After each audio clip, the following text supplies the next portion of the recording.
你要是说不是后天发，那4个月以后发的，那大家不要当航天员了。以后日本我们打得过吗？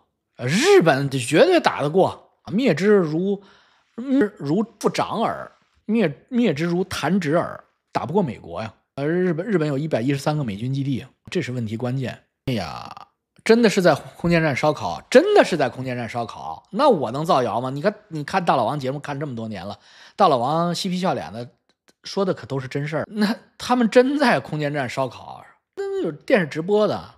温哥华几点？后边有个大表，你问我几点？石头记说中日必战，我操！咱不提他行了。郭文贵还能出来吗？王叔，那我不知道。王老师有没有可能？刚刚你和我说一个货运接口，2个客运接口，有没有可能？不是，一共3个接口，怎么说一个货运接口，2个货运接口，2个客运接口呢？一共3个接口，不是4个接口。还在空间站中养着小白鼠呢，这属于正常的。养小白鼠这个不值得谴责，因为这是科学实验，他们要科学实验的。下次能吃上卤煮吗？就是卤煮都无所谓，烤鸡翅其实也无所谓，就是你给它做成那个锡箔纸包装的自热袋那就行了。你别在那里边真的，我操，还有个烤的过程。我看见了，他们弄个小烤箱在里烤呢，